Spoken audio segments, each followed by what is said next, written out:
Hello साथियों, नमस्कार। आप देख रहे हैं आपका अपना YouTube channel DS Mishra official और आपके अपने चैनल पर इस खास वीडियो सेशन में आपका हार्दिक स्वागत है। और इस वीडियो में मैं बात करने वाला हूं कि जो बिहार में शिक्षकों का बड़े स्तर पर ट्रांसफ़र होना है, उस ट्रांसफ़र प्रक्रिया को लेकर के जो ई शिक्षा कोष के डेमो पोर्टल पर ऑप्शन ला दिए गए हैं। और यही डेमो पोर्टल जो डेवलप किया जा रहा है, जब ट्रायल इसका पूर्ण हो जाएगा और विभाग द्वारा जब निर्देश प्राप्त हो जाएगा तो इसको जो है आपके मेन ई शिक्षा कोष पर यह सुविधा आपके लिए ला दी जाएगी। तो जो ट्रांसफ़र को लेकर के इसमें कई सारे नियम बनाए जा रहे हैं और जो आपको विकल्प मिलने वाले हैं उसमें कितने आधार पर ट्रांसफ़र किए जाएंगे और प्राथमिकता जो मिलेगी वह किस किस आधार पर मिलेगा, कितने प्रकार होंगे, कितने कैटेगरी बनाए गए हैं इस ट्रांसफ़र के लिए, उसकी जानकारी आपको इस महत्वपूर्ण वीडियो सेशन में मिलेगी। तो अंत तक मेरे साथ बने रहेंगे और यदि चैनल से अब तक नहीं जुड़े होंगे तो चैनल को सब्सक्राइब करके बेल आइकन को प्रेस कर लेंगे। आगे भी आपके लिए हर महत्वपूर्ण जानकारी आप तक पहुंचती रहेगी। तो जो इस ई शिक्षा कोष के डेमो पोर्टल पर ट्रांसफ़र की पूरी प्रक्रिया जो आवेदन की होगी, जिसको लॉन्च किया गया है अभी डेमो के रूप में, उसमें जो टीचर ट्रांसफ़र 2026 वाला ऑप्शन ला दिया गया है, इसके अनुसार जो आधार बनाया गया है वह टोटल 17 कैटेगरी बनाए गए हैं और इस 17 कैटेगरी के आधार पर ट्रांसफ़र में प्राथमिकता मिलने जा रही है। और यह जो 17 कैटेगरी बनाए गए हैं, इसमें कुछ कैटेगरी स्वयं जो कार्यरत शिक्षक हैं या शिक्षिका हैं उनके लिए है, कुछ कैटेगरी ऐसा है या तो स्वयं पर उन पर लागू होता है या पति पत्नी पर लागू होता है या आश्रित बच्चे जिनकी उम्र 18 वर्ष से कम है, यदि वे उस श्रेणी में आते हैं तब भी उनको यह प्राथमिकता मिलेगी। तो इसमें क्या कुछ लाया जा रहा है, प्राथमिकता के लिए आधार क्या कुछ बनाया गया है, आइए इसको हम लोग देखते हैं। तो सबसे जो पहला आधार है, शुरुआत किया गया है असाध्य रोगों से, जो क्रिटिकल डिजीज है उन सभी को शामिल किया गया है। तो सबसे एक नंबर में रखा गया है कैंसर पीड़ित को। और कैंसर पीड़ित में आगे हम बताएंगे कि कैसे इसमें कितना पॉइंट किस आधार पर किस किस को इसमें रखा गया है, किस में स्वयं पर होगा लागू, किस में आश्रित पर लागू होगा, किस में पति पत्नी पर लागू होगा, वह अलग से हम लोग समझेंगे। अभी इसमें सिर्फ हम लोग कैटेगरी देखते हैं। तो एक रखा गया है कैंसर पीड़ित को प्राथमिकता मिलनी है। दूसरा जो आधार है वह है यदि किसी की ओपन हार्ट सर्जरी हुई है, करेक्शन ऑफ आर्टियल सेप्टल डिफेक्ट, यानी किसी के हृदय में किसी प्रकार की क्षति है, जिसको दिल की बीमारी कहें या दिल में छेद कहें, उस तरह की बीमारी को इसमें शामिल किया गया है। ऑर्गन किसी प्रकार का ट्रांसप्लांट हुआ है, उसको शामिल किया गया है दूसरे नंबर में।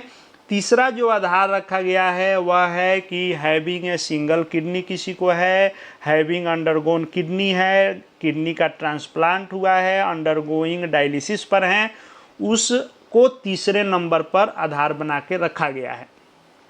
चौथा जो आधार है वह है ब्रेन ट्यूमर मेजर न्यूरोसर्जरी, इसको चौथे आधार के रूप में रखा गया है। पाँचवें नंबर में रखा गया है bone TB, other serious TB है, टीबी की बीमारी को रखा गया है। पैरालिसिस को जो है छठे नंबर में रखा गया है।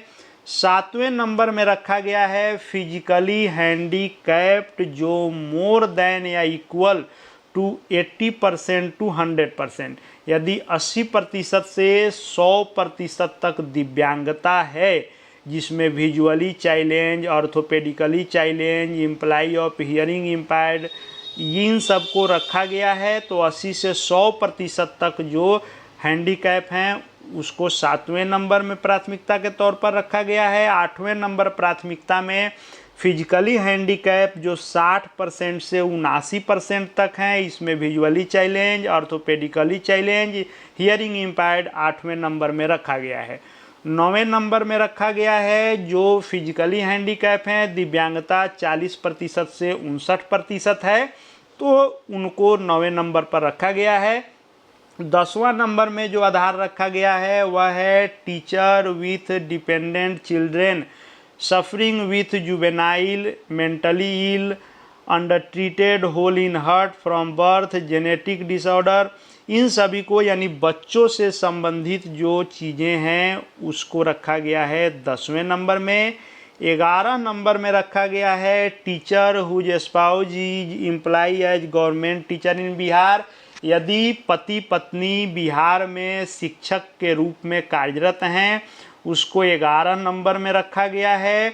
12वां आधार रखा गया है teacher whose spouse is employed in state local bodies in Bihar, यानी बिहार में राज्य कर्मी के रूप में या स्थानीय नियोजन के रूप में यदि कोई कार्यरत हैं तो उनको रखा गया है। 13 नंबर में रखा गया है कि teacher whose spouse is employed in central government public center, जो पब्लिक सेक्टर के अंडरटेकिंग है यानी भारत सरकार के अधीन कार्य करने वाले हैं, तो उसको 13 नंबर पर रखा गया है। पति पत्नी में कोई यदि कार्यरत हैं।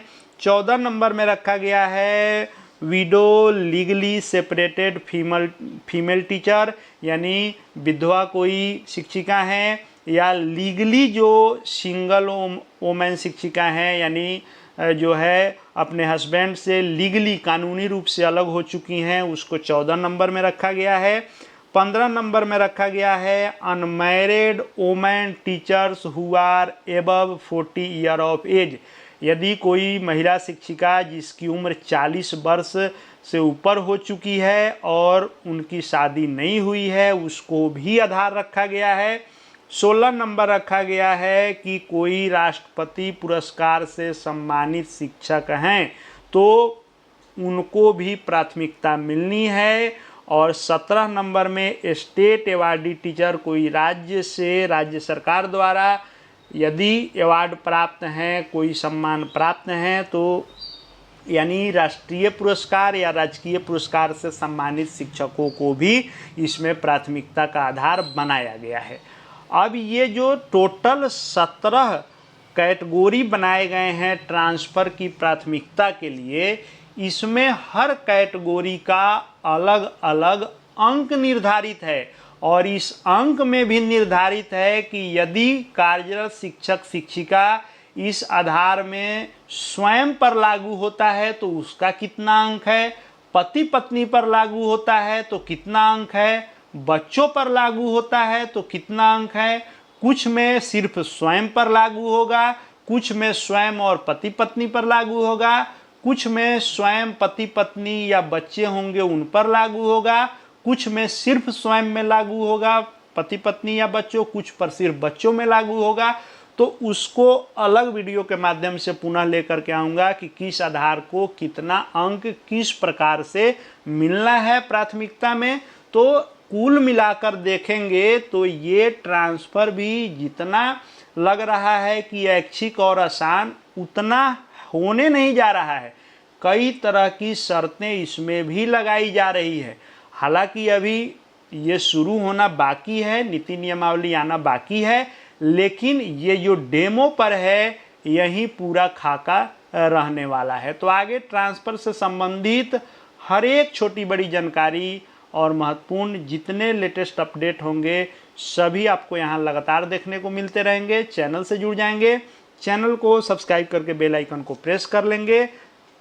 आगे भी आपके लिए जो भी जानकारी होगी आप तक पहुँचती रहेगी। इस वीडियो को देखने के लिए आपका बहुत बहुत धन्यवाद।